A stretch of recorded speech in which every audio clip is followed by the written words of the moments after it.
Boa noite. Boa noite! Já tô íntimo aqui te chamando de Tati, viu? Ah, tudo bem, tudo bem. Que bom, fico feliz. Então vamos lá, Tati. Vamos! Como foi essa ideia aí de fazer aquele assunto e por que aquele assunto? Conta pra gente.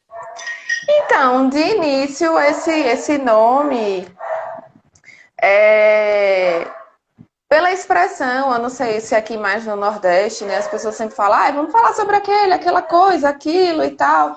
E meu nome é um nome difícil de escrever, então pensa assim, se você vai, segue a Tatiane Moura, T-A-T-H-I, é muita coisa para escrever. E na época em que eu comecei a falar sobre isso, hoje ainda é, mas hoje é menos. Mas quando eu comecei a falar sobre isso, muita gente falava, mas pouca gente sabia do que estava falando. Então, aquele assunto ficou meio assim, aquele assunto que todo mundo fala, mas ninguém sabe exatamente o que está falando. E aí ficou. E aí tem épocas que, eu não sei se acontece isso com o seu nome do Instagram também, mas assim, tem épocas que eu amo o nome, tem épocas que eu quero mudar o nome, eu fico às vezes nessa dualidade, mas é um nome que costuma funcionar bem.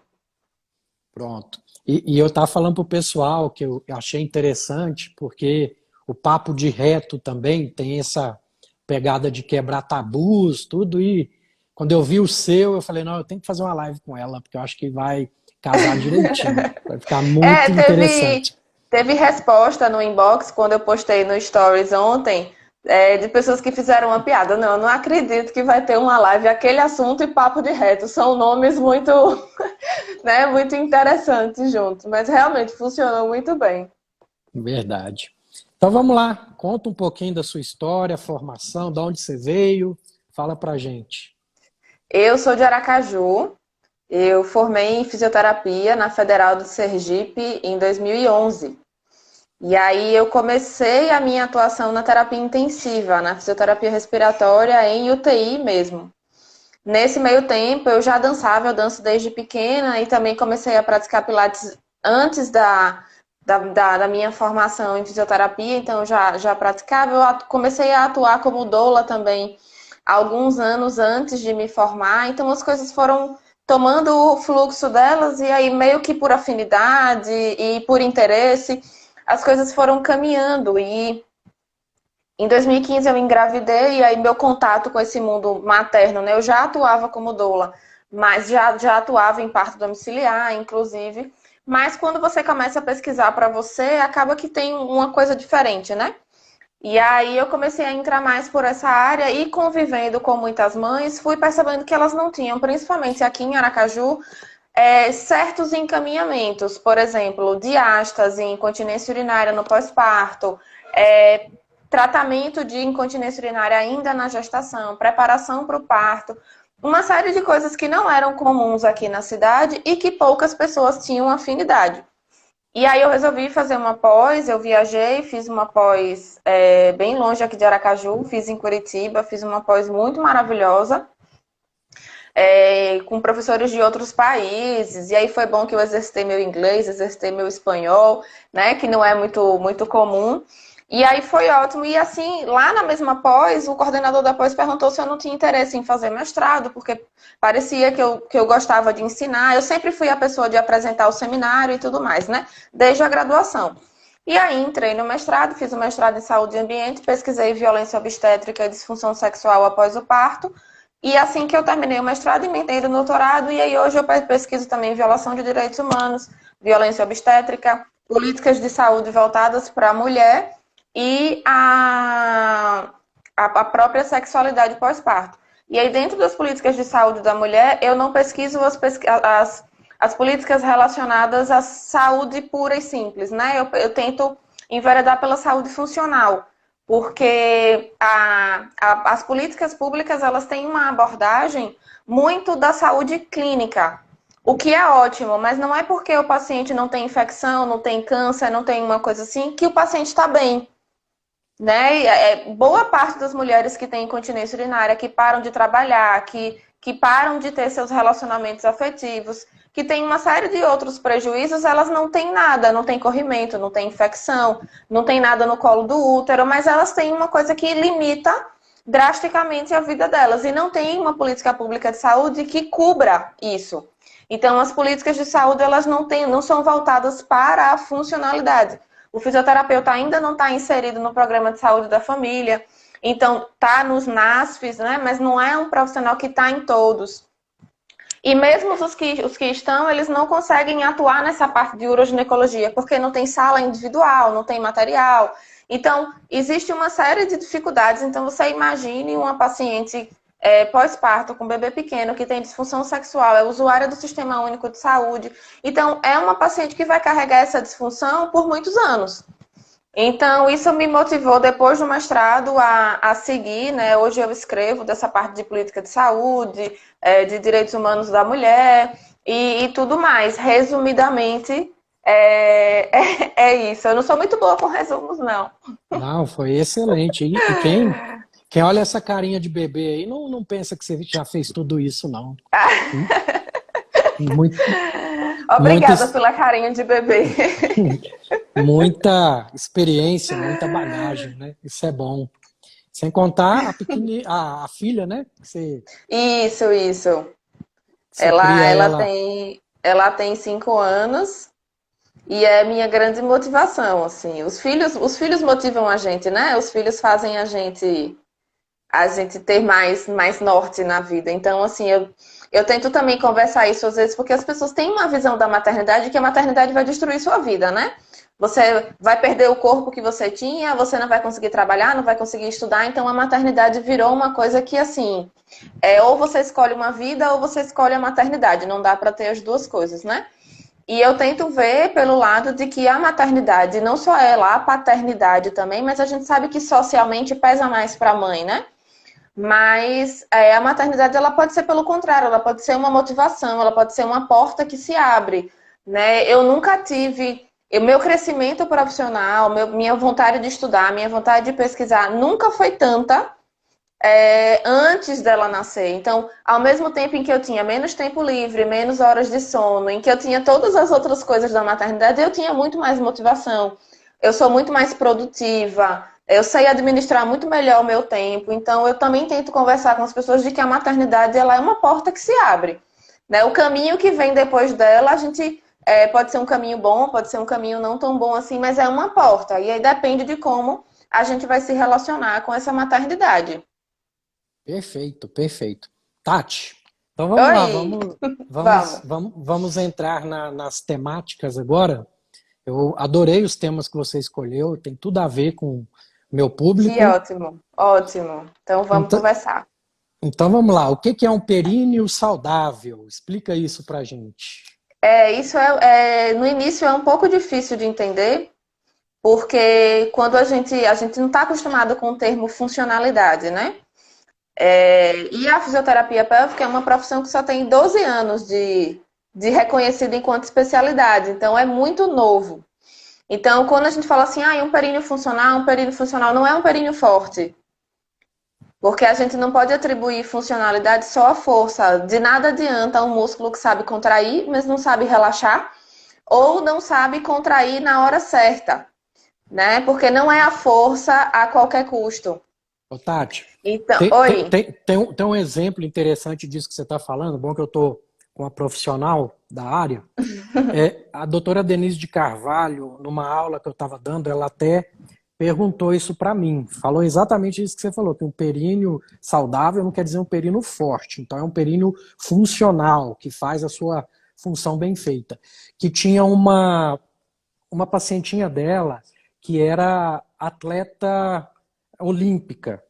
E ela tinha a pelve ali totalmente forte ali, porque fazia aqueles movimentos, tudo.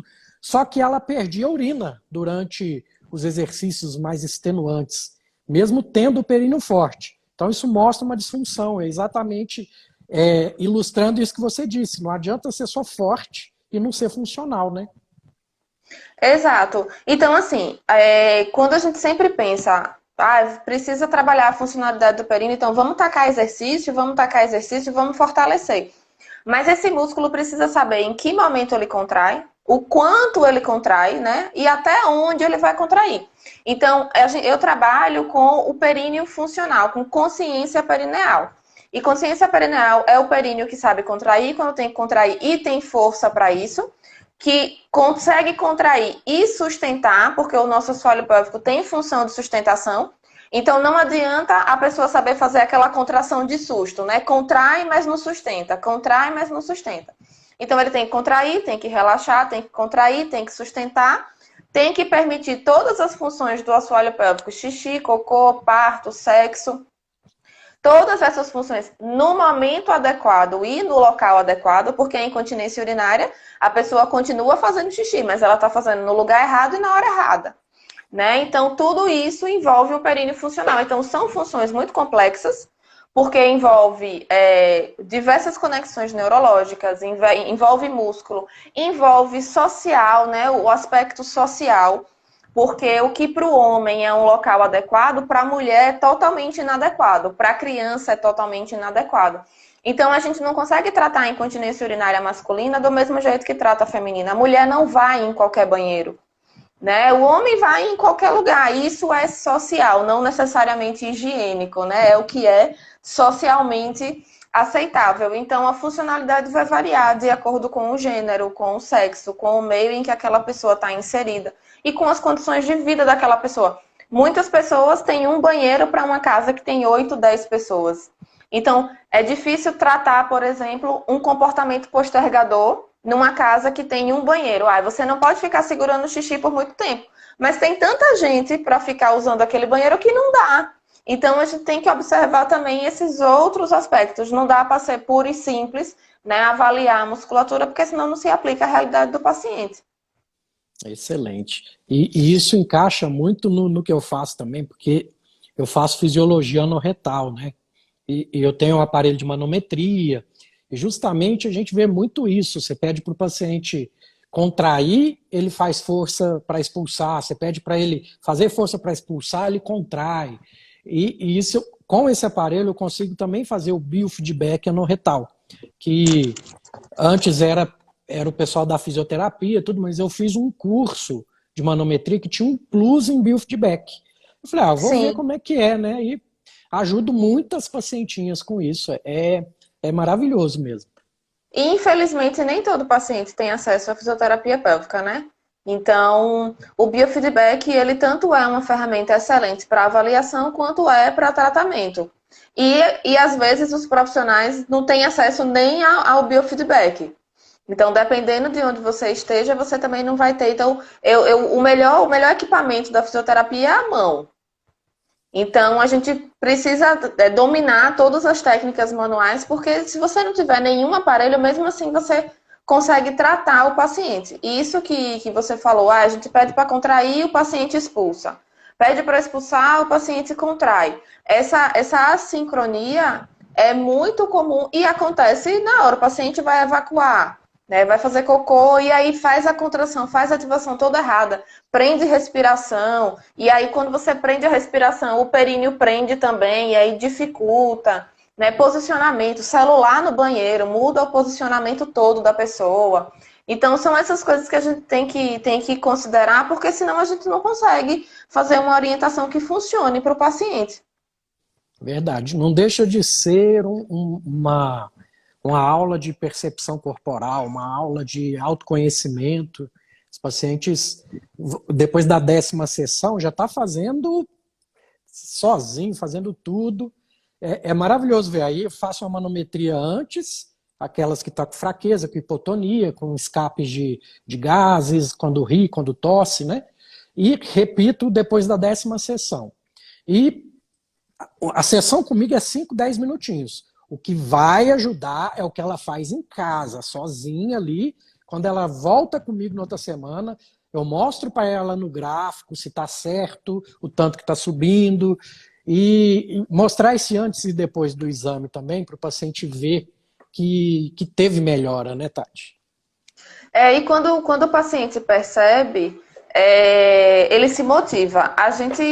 Eu tenho tentado trabalhar isso com os meus alunos de pós-graduação, que a gente precisa tirar essa imagem, porque a fisioterapia tem uma imagem assim, quem vai para a fisioterapia vai fazer a vida toda.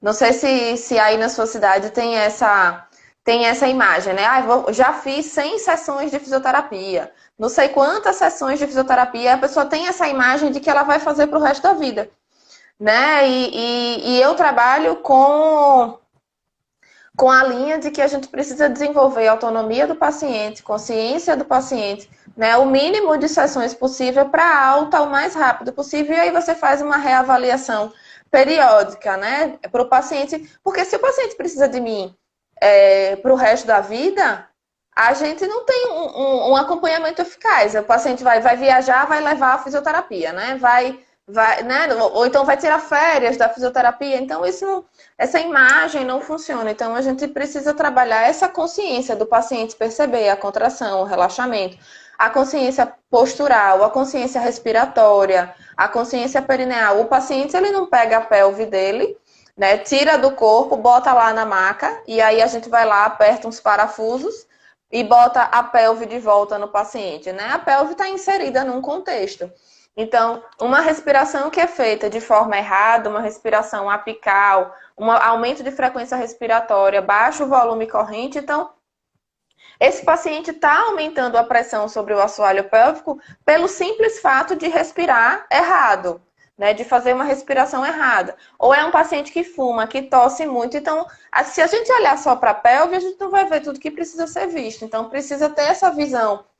Mesmo sendo especialista, precisa ter essa visão ampliada. Isso que é lindo, né, na medicina integrativa, na saúde integrativa, né? Faz pouco tempo me chamaram assim, né? Foi uma palestra online já no tempo da pandemia, para fazer uma palestra sobre fisioterapia integrativa. E aí eu nunca tinha usado esse termo. E aí a pessoa que me chamou era uma coordenação de um aluno, de uma graduação em fisioterapia. Disse, não, porque eu vejo que você trabalha com a fisioterapia integrativa. Eu falei, eu trabalho com fisioterapia integrativa? Eu não era uma coisa que eu tinha ainda, né, pensado porque o que é que não é integrativo, né? Se você não tiver uma abordagem integrativa, você não vai ter o resultado esperado. Mas foi a primeira vez e eu lembro que eu fiquei assim, eu disse, eita, fisioterapia integrativa, que interessante. Não, eu, no caso, entrei na medicina integrativa tem 1 ano e meio, no máximo 2, vamos falar assim, né? Que quer ver o todo, ter equipe multidisciplinar, aquela coisa toda. Aí eu, fazendo cursos e cursos, aí eu ia conversar com a minha esposa, Paola, você viu tal coisa? Ela, não, isso eu já faço. Você viu tal coisa? Isso eu já faço. Probióticos, né? Aquela coisa toda, era uma novidade, que eu fiz o curso de modulação intestinal, toda ela. Não, eu já uso nas minhas pacientes de dermatologia, que sei lá o que e tal. Eu falei, gente, você já é integrativo e nem sabia.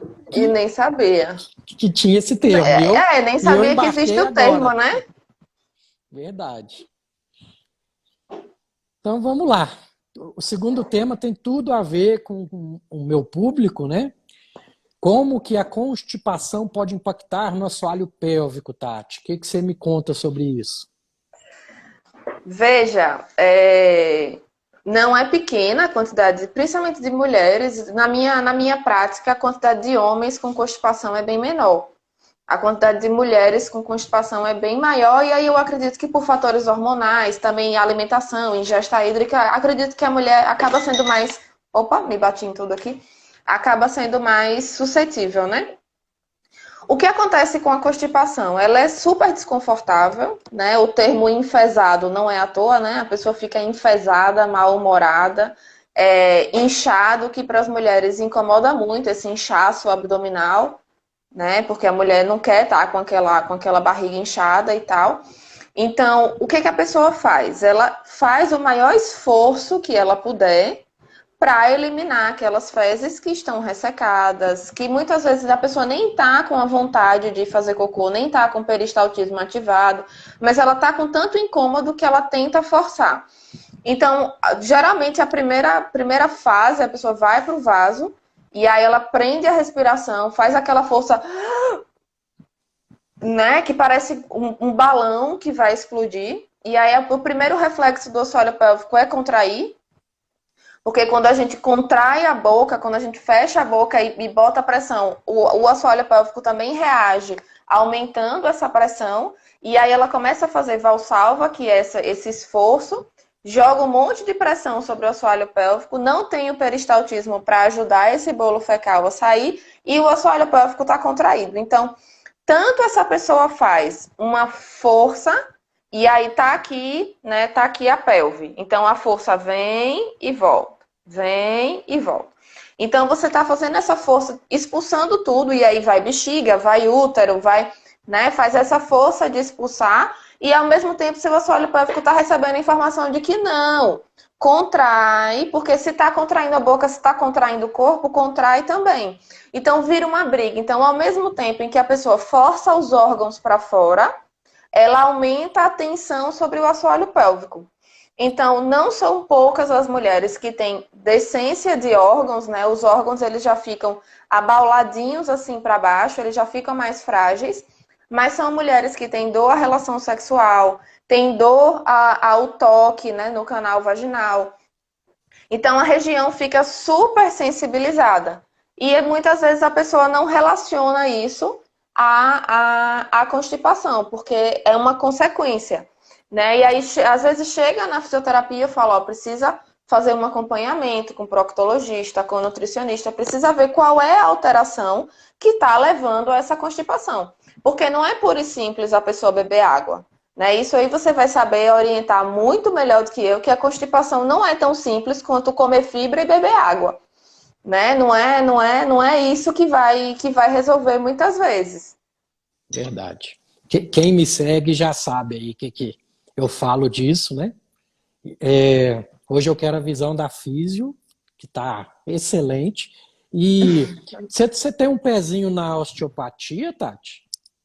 Não é uma área que eu atue muito, ainda não. É uma área que me interessa, mas geralmente eu encaminho para outros colegas, porque, não sei, não foi uma área que eu, vocês, não tive muita mão ainda não tive muita prática, né, para atuar nessa área, e é uma formação muito longa, então se eu for começar, vou começar a osteopatia agora, aí com doutorado, com os pacientes que eu já atendo, então eu prefiro encaminhar para outro colega quando existe a necessidade de osteopatia, e realmente funciona muito bem. São Certo. ajustes que caem muito bem. Perfeito. E você, aí onde você está, você tem proctologista que está junto contigo, que sempre te encaminha, você devolve, é, psicólogo, como é que está essa integração aí? Com proctologista, infelizmente, ainda não. Né? Eu tenho mais contato com ginecologista, urologista, nutricionista e psicólogo, principalmente os psicólogos sexólogos, né? Dessa parte de disfunções sexuais. Mas com a parte de proctologia, a gente ainda está caminhando, porque se a fisioterapia uroginecológica é pouco conhecida, imagine a fisioterapia coloproctológica, né? Então é mais difícil. Mas vira e mexe, a gente recebe, né? Eu recebo alguém que veio encaminhado do proctologista, ou que às vezes do urologista, mas que percebeu que tem alguma alteração. E aí a gente trabalha muito bem. Não, não quer vir trabalhar em Brasília, não, Tati? Quem sabe? Quem sabe? Certo. Vamos para o nosso terceiro tema, então. Vamos lá. Aqueles escapes de flatos e fezes que acontece, tenho no meu consultório mais em idosos, né, que acaba, às vezes eles têm aquela pedra de fecaloma ali que faz o ânus ficar entreaberto. Então, uma série de fatores, às vezes aquela multípara teve muitos filhos e vai dar uma gargalhada e tem escape, vai espirrar, escapa também. O que você me conta disso? O que a gente pode ajudar essas mãezinhas, vamos falar assim? E nem sempre as multíparas, porque eu já recebi bastante primípara com queixa de escape. E aí é interessante a gente falar que, mesmo a maior parte das pessoas atribuindo isso ao parto, não é necessariamente o parto. né? O maior fator de risco para sobrecarga do assoalho pélvico é a gestação e não o parto, né? Então, independente da via de parto. Porém, a gente vive num país em que o acompanhamento ao parto vaginal é muito violento, né? O parto sempre sofre muitas intervenções e quanto mais intervenção se faz, mais riscos de efeito colateral se tem. Então, a ocitocina para aumentar as contrações, aí faz episiotomia, parto de barriga para cima, a gestante não pode se movimentar durante o trabalho de parto. Então, tudo isso dificulta o processo. Então, os dois fatores principais são a gestação e a qualidade da assistência recebida. Né? Então, uma gestante que era sedentária prévia, sedentária antes da gestação, sedentária durante a gestação e teve um parto violento, um parto cheio de intervenções. E quando eu digo intervenções desnecessárias, porque nem toda episiotomia é ruim. Muitas episiotomias são muito bem-vindas, né? São as episiotomias bem indicadas. A gente está falando aqui da episiotomia de rotina. Chegou, cortou, sem necessariamente avaliar se existe. Eu não sei aí em Brasília como é, mas aqui a taxa de episiotomia é muito alta. Né? Eu digo isso porque eu investiguei isso na minha pesquisa de mestrado e aí chegou em 75% das mulheres. Isso, Então, isso é uma duvidazinha que eu tenho, Tati. Como saber o limiar entre violência obstétrica e o que é realmente necessário? É uma linha meio tênue, não é? é uma linha bastante tênue, é uma linha bastante tênue. Isso vai depender do serviço que a pessoa está, porque a gente não pode sempre falar que a violência existe porque o profissional de saúde praticou, porque muitas vezes esse profissional ele também está sendo violentado enquanto funcionário do serviço. Né? Pouca estrutura, paciente demais, plantões muito extensos, então é uma linha tênue. Mas o que a gente pode pensar? Aquela intervenção foi avaliada antes de ser realizada? Ela realmente precisava ser feita naquela paciente? Então, é uma intervenção que foi feita sobre critério. A grande questão em Aracaju e em vários lugares do país é que a maior parte dessas intervenções são feitas de rotina, sem critério. Ou seja, internou na maternidade, ocitocina, epísio. Ocitocina, epísio, deita em decúbito lateral esquerdo por causa da veia cava, a paciente não pode se movimentar. Então, na minha pesquisa de mestrado, eu ouvi relatos de mulheres que foram amarradas à maca. Então, isso não tem como não ser um parto violento, né? Então, existem diversas coisas e às vezes embolam o meio de campo, porque também depende do nível de informação da parturiente. Às vezes a gente pede para a parturiente fazer aquele esforço, né? Ajudar aquele puxo para ajudar o bebê a sair, ela faz o contrário. Então, é uma paciente que não foi preparada, que não tem informação suficiente para o parto.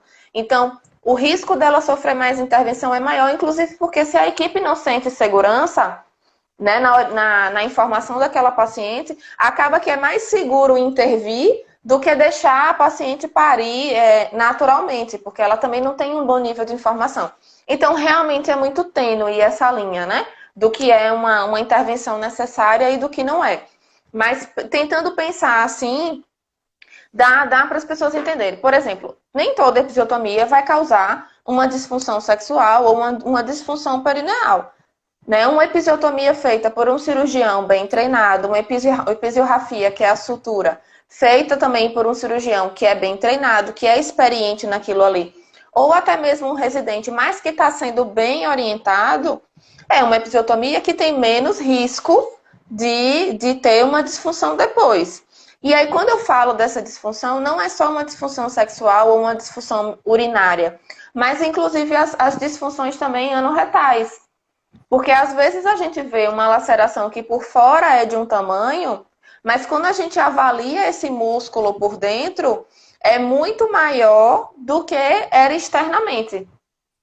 E tem uma outra coisa que a gente tem falado, porque o períneo íntegro ficou muito famoso, né? Essa imagenzinha assim, né? A mulher acabou de parir e ela tira a foto assim, é o símbolozinho do períneo íntegro. Nem teve laceração, nem teve episiotomia. Mas períneo íntegro não é sinônimo de períneo funcional. Às vezes você tem uma estrutura que está super íntegra e ela não funciona bem. E tem a paciente que teve episiotomia e não tem nenhuma queixa. Né? Então, Excelente. não são sinônimos. Então, eu sempre tento pensar, né? Qual foi a assistência, o que aconteceu, para a gente não achar que a culpa é de uma coisa ou de outra. Então, é sempre analisar caso a caso.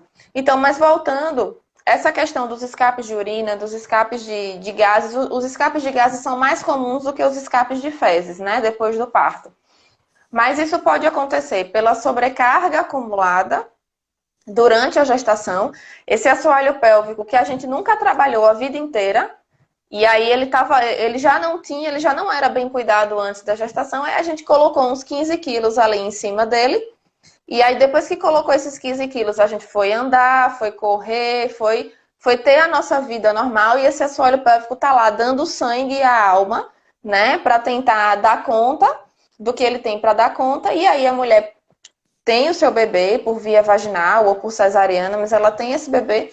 E depois que esse bebê nasce, ela abaixa e levanta umas 80 mil vezes por dia. Né? Porque bota o bebê no berço, tira o bebê do berço, troca a fralda, dá banho, né? Lava a roupa, faz comida. O dia a dia segue normal e aí esse assoalho pélvico recebe um fator a mais de sobrecarga. Então chega uma hora que esse músculo ele não dá conta e aí ele começa a ficar flácido. Às vezes isso acontece durante a gestação, às vezes isso acontece só depois do parto. Tem a questão da diástase, que aumenta a sobrecarga sobre o assoalho pélvico. Então, eu digo que esse sistema dá uma bagunçada, né? O sistema fica meio bagunçado e aí a gente tem que ir e ajustar uma coisa de cada vez, para que essa mulher tenha uma qualidade de vida melhor. E você falou das idosas, na terceira idade também é bastante comum. E aí, as nossas avós, por exemplo, elas nunca tiveram um trabalho de assoalho pélvico.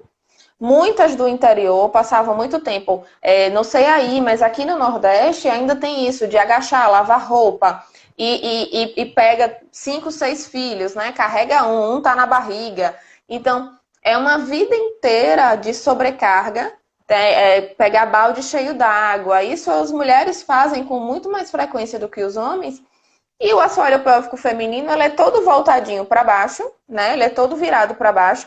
E ele tem 3 orifícios. Então, são três opções de falha. No homem, além de você ter uma trama mais fechada, porque não existe menstruação, não existe parto, né? Então, a trama, vamos chamar assim de trama, é mais fechadinha e a uretra ela ainda é meio que viradinha para cima, né? Não vamos dizer que ela é virada para cima, mas ela não é tão para baixo quanto a da mulher. Então, o risco diminui. A gravidade, vamos dizer que a gravidade ajuda o assoalho pélvico masculino, né? Então, as idosas carregam toda essa vivência da juventude até a terceira idade e também não tem nenhum acompanhamento para melhorar essa função. Quando é feito alguma coisa, é um processo cirúrgico, né? Uma colocação de sling, alguns processos cirúrgicos para melhorar esse sintoma, mas que não melhora a funcionalidade do assoalho pélvico.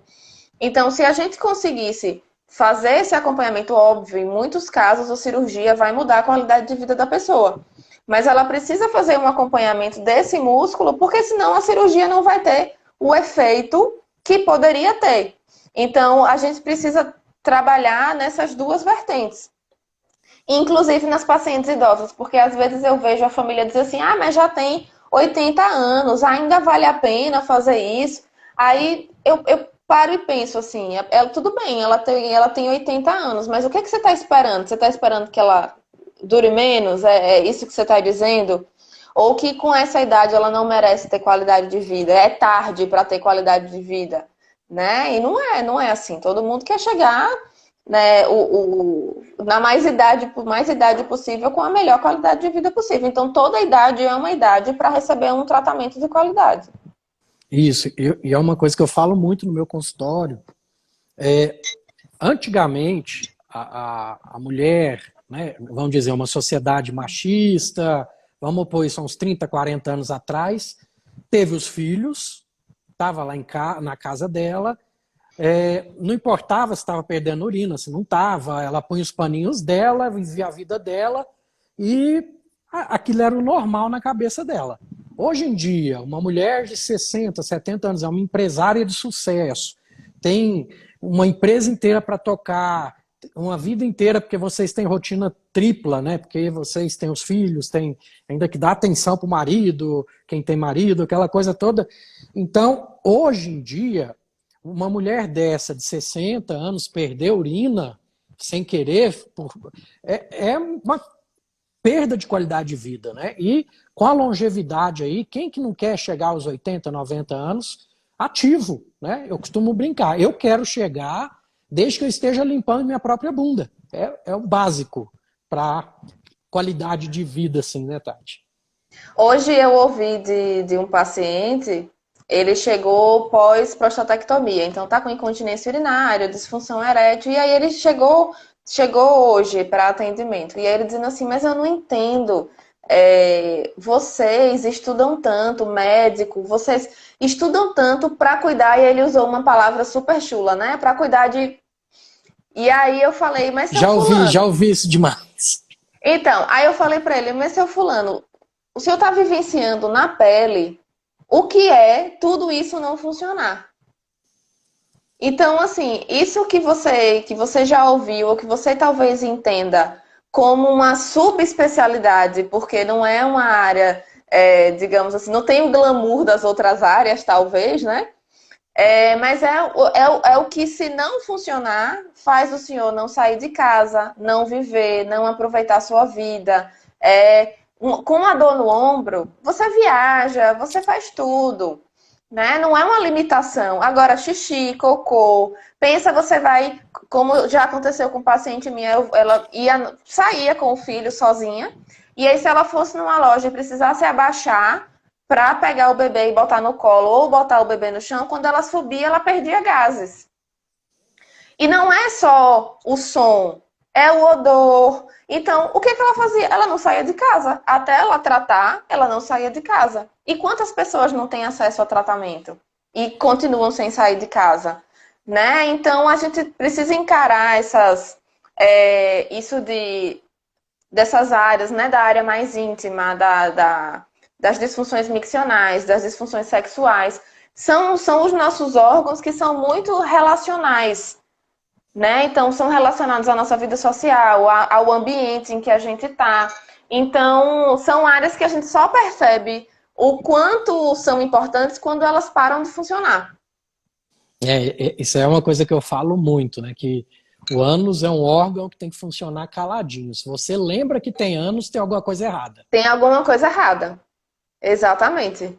Isso é muito claro. Isso, assim, nas pacientes que têm anismo, né, ou que têm espasmos da região anal, e aí a evacuação é muito dolorosa, porque o músculo tá lá travado, e aí a pessoa quer evacuar e fica brigando com aquela contração. Então é muito incômodo. Tem aqui um comentário. Eu queria saber mais sobre o dano da diástase no períneo. Posso responder? Pode, com certeza. A diástase na gestação é fisiológica. O nome diástase a gente não precisa associar a uma coisa que é ruim. Na gestação, a diástase está aqui o reto do abdômen, ele afasta para acomodar o crescimento do útero. Nada mais fisiológico que isso. Só que gestante sedentária ou que engorda demais, outros fatores fazem com que essa diástase tome proporções exageradas. Uma diástase que era para ser fisiológica, ela acaba sendo grande demais. E aí, no pós-parto, é esperado que essa diástase regrida. Mas se ela cresce demais, danifica a fáscia, a aponeurose, e aí ela não volta, ela fica grande, a barriga fica com aquele aspecto de bola murcha, né? Então, e às vezes a pessoa bota uma calça jeans, parece que tem uma barriga embaixo e uma barriga em cima. Eu tive uma paciente que disse assim, ela disse, Tati, eu boto uma calça jeans, eu fico com duas barrigas, uma em cima e uma embaixo. Porque o abdômen está tão solto que ele fica descontrolado, né? Ele fica sem forma. Então, quando você tem, vamos fazer de conta que isso aqui é a diástase, né? Quando você tem a diástase aqui, a função de sustentação do abdômen é perdida. Então, se o abdômen era para estar assim, ele está assim. e afastado. Então, a sua lombar, que era para estar assim, junto com o seu abdômen aqui está assim, e aqui vai entrar mais ainda. Então, começa a ter dor na coluna, né? Muita dor na coluna, não é uma dor na coluna simples. E aqui embaixo, que está o seu períneo, que era para receber esse vetor de força, né? O vetor de força que era para ser distribuído na coluna e no abdômen não tá. Então, a força vai toda para o assoalho pélvico. Então, essa sobrecarga por conta da diástase aumenta o risco de incontinência urinária e de outros escapes, como escape de gases, por exemplo. Então, a gente tem que ver como um complexo. A diástase não é só a diástase, a incontinência urinária não é só a incontinência urinária.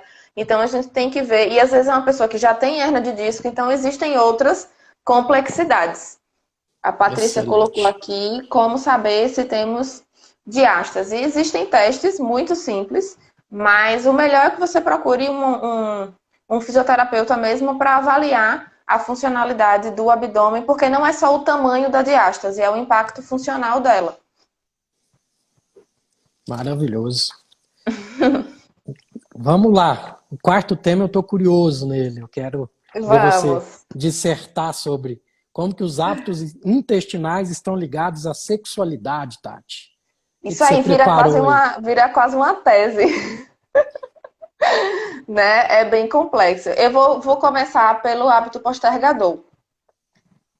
Que acontece mais com as mulheres do que com os homens. E às vezes as pessoas acham que o hábito postergador é um hábito infantil. Não sei se você já ouviu isso. Ah, a criança é postergadora, a criança é postergadora. Postergar é você sempre ficar evitando, segurar o xixi, aí em vez você sente a vontade de ir ao banheiro, mas você segura para ir depois, você fica adiando isso aí, né? E muitas pessoas fazem isso com o intestino. Vamos lá, você está trabalhando o dia todo, 8 horas por dia, e aí te deu vontade de fazer cocô bem lá no meio da manhã, você está no banheiro do trabalho, e aí as pessoas vão sentir aquele odor, ou vão ouvir o barulho, porque ter gases é normal, mas as pessoas ficam constrangidas, né? É normal, mas as pessoas ficam constrangidas. É difícil de entender essas coisas. Mas são as questões sociais sempre envolvidas, né? Então ela fica em toda aquela complexidade, e aí o que ela faz? Eu vou segurar. E aí ela contrai lá embaixo o ânus e faz, não vai sair. Ela começa a contrair e contrai o suficiente para inibir essa vontade, né? Porque quando você faz essas contrações, você acaba inibindo essa vontade. E aí isso tanto faz o bolo fecal ficar mais ressecado, porque vai reabsorvendo água ali, né? Ó, tô falando com proctologista, gente. Se eu falar besteira, você me corrige, né? Não, tá perfeito. Pode continuar. Então, isso, quando a pessoa faz uma vez na vida, não vai mudar nada na vida dela. Mas quem tem esse comportamento faz isso todo dia, né? A pessoa faz isso com muita frequência. Então, a primeira coisa que ela faz é gerar uma tensão no assoalho pélvico, né? Porque ela contrai, ela passa o dia ali inibindo aquela vontade, então ela fica contraindo uma contração que não é fisiológica, porque já era para aquele bolo fecal ter saído. E aí, ao mesmo tempo, o bolo fecal fica ressecado e com o passar do tempo, acaba que aquela ampola retal comporta mais fezes, porque se você vai juntando ali, vai dilatando. E aí, quando ela chega em casa de noite, ela faz assim, bom, tô em casa, agora eu vou fazer meu cocô. Mas ela já inibiu tanto a vontade que esse cocô não sai. Porque ela passou o dia inteiro inibindo e não vai ser porque ela quer que o intestino dela vai funcionar. O intestino olha para ela assim, você acha que eu sou uma piada para você, né? Que eu funciono na hora que você quer.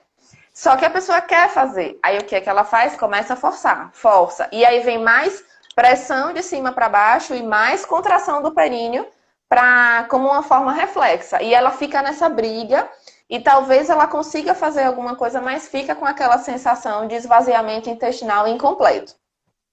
Ela cansa, porque fazer esse esforço cansa, desiste, vai dormir.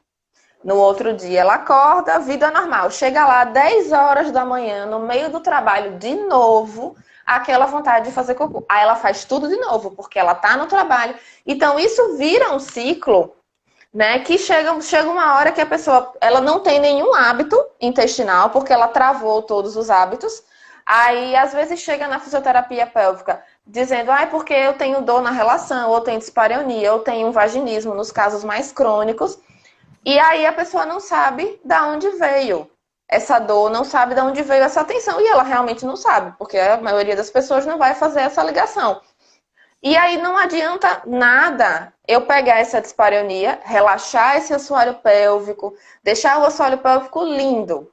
Aí ela vai ter relação naquele dia que foi para fisioterapia e vai ser ótimo. Aí no outro dia ela vai para o trabalho, prende o cocô, tudo igual. Então, se eu não perguntar para essa paciente como é o hábito evacuatório dela, ela vai ter dispareunia para sempre. Porque ela não tem uma dispareunia primária, ela tem uma dispareunia secundária. Alguma coisa está causando aquela dispareunia. Né? E às vezes ela fica. E aí tem as pessoas que dizem assim: você precisa relaxar, você precisa relaxar. Você tá assim porque você tá tensa, você precisa relaxar. E aí eu pergunto, onde é que compra o USB do relaxamento? Que bota assim, ó. E aí a pessoa relaxa, né? Porque não é assim, você só dá informação de contração. E aí, se a pessoa procurar no Google, vai achar pompoarismo, e aí vai começar a fazer mais contração, e cada vez vai ficando mais complicado. Então, se eu não converso com essa paciente sobre os hábitos intestinais dela, eu não vou conseguir saber de onde vem. E outra, não só perguntar, mas eu preciso ajudar a reorganizar esse hábito intestinal. Né? Porque, inclusive, a gente fazendo o treino, a gente consegue mudar até o horário que o intestino funciona. Né? Para isso, precisa que o paciente tenha disciplina, porque a gente também não vai comprar o chip e colocar o chip do horário intestinal. Né? Precisa que o paciente tenha disciplina, e aí talvez precise de um acompanhamento com o nutricionista. Cada caso é um caso. Mas é possível fazer esse treinamento. Outra coisa que é menos comum são as pacientes que têm diarreia frequente. Porque a gente acha que só quem tem tensão no assoalho pélvico é quem tem constipação. Mas a paciente que tem diarreia com frequência, ela também tensiona aquela musculatura, porque a diarreia, eu não sei se a palavra certa é ácida, mas machuca, né? Sensibiliza a mucosa.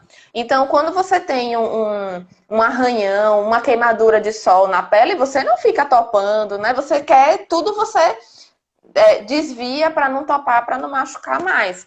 Então, a paciente que tem diarreia, ela também fica naquele medo da dor, aquela tensão da dor, e essa tensão também fica acumulada.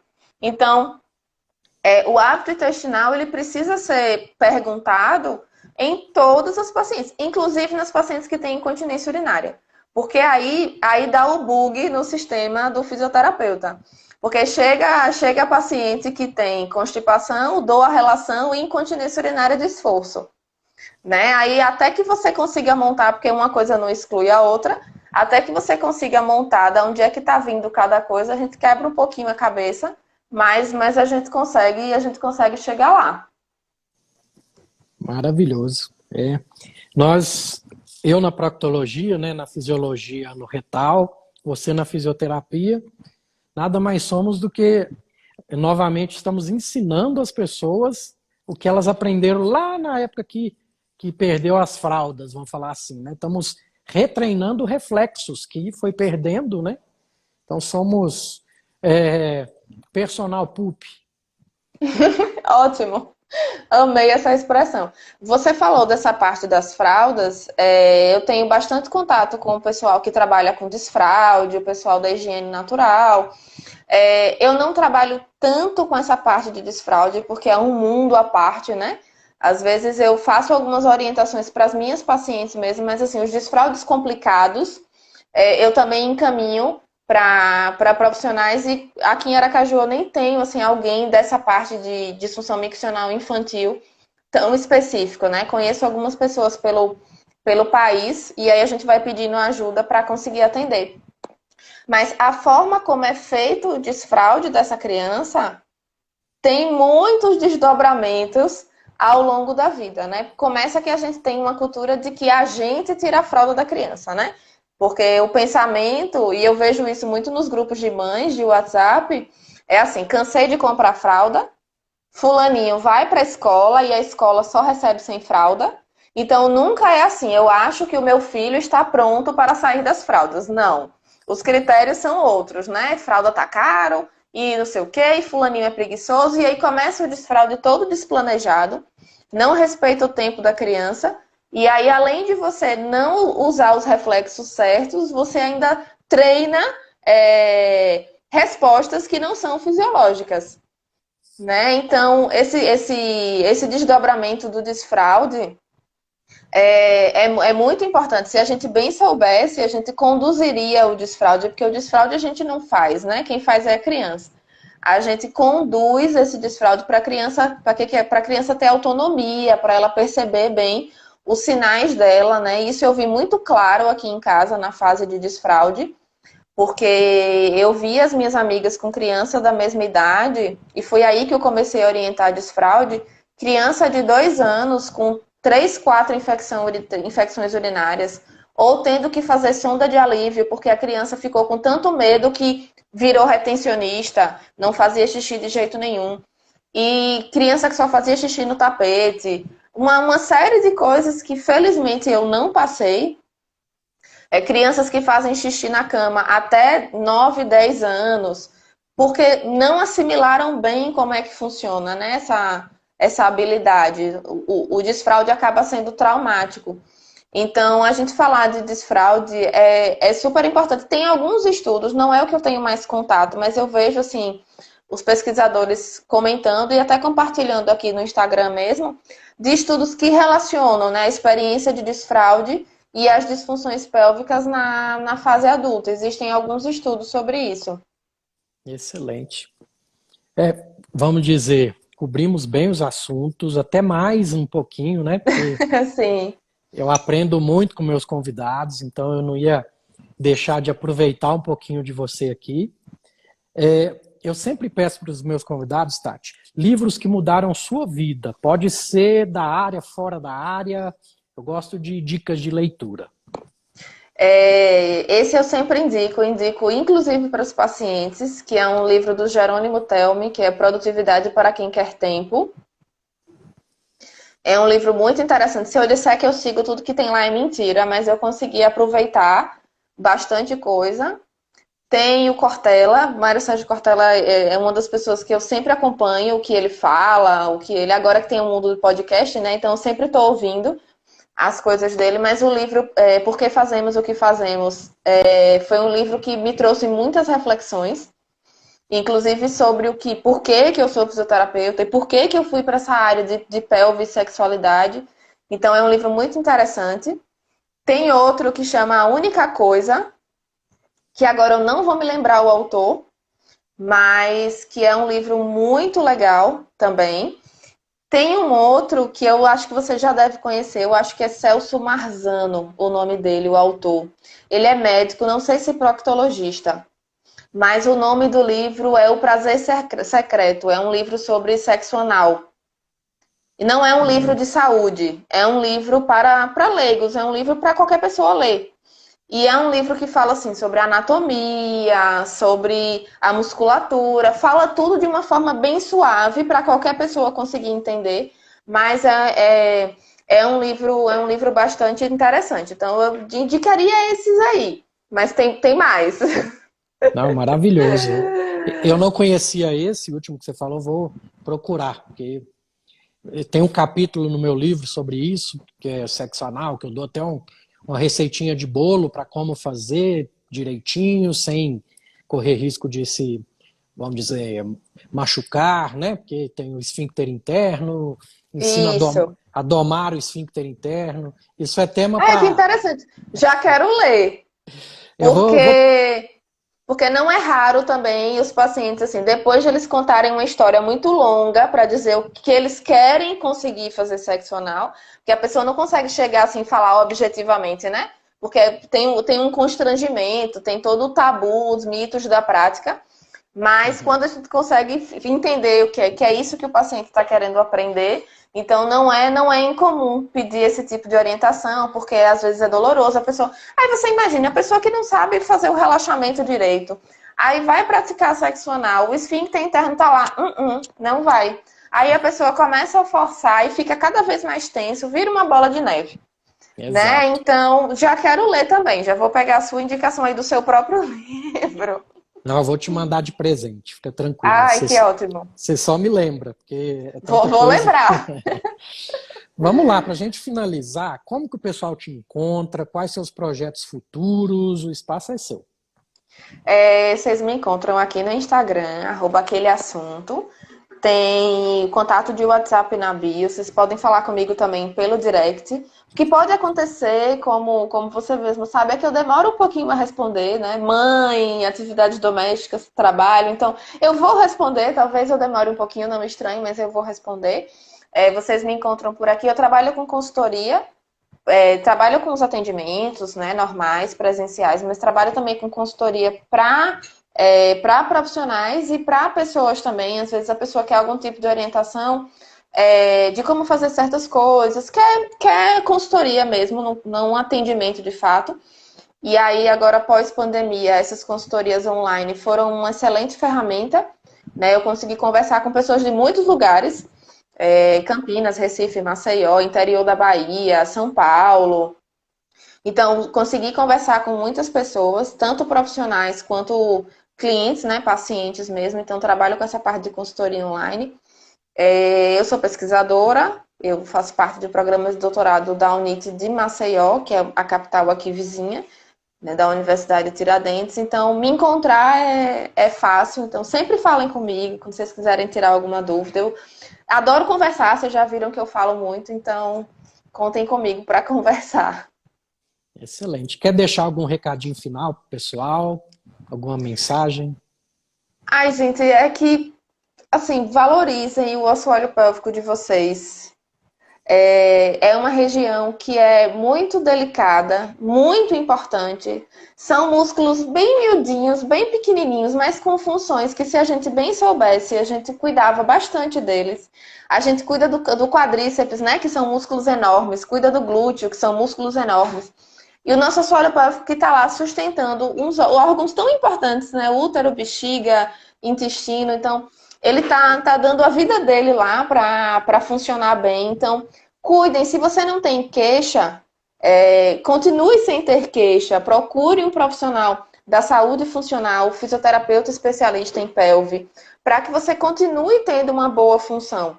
E se você tem alguma queixa, por menor que seja, um escape de urina com pouca frequência, que às vezes a pessoa nem acha que é escape de urina, mas é. Se existe qualquer sintoma, mesmo que pequenininho, procura logo uma orientação, não se acomode. Você tendo 5, 10, 50, 100, 200 anos, não se acomode, não ache que é isso mesmo. Não é isso mesmo nem com a idade, nem com a gestação, nem com nada, né? Não é assim mesmo, não se acomode com isso. E procure orientação o mais rápido possível, para que você tenha uma qualidade de vida. A gente precisa ter qualidade de vida, né? Então, da mesma forma que a gente faz check-up anual com o médico, vamos incluir o fisioterapeuta também nesse check-up anual, né? A época das 1000 sessões de fisioterapia já passou.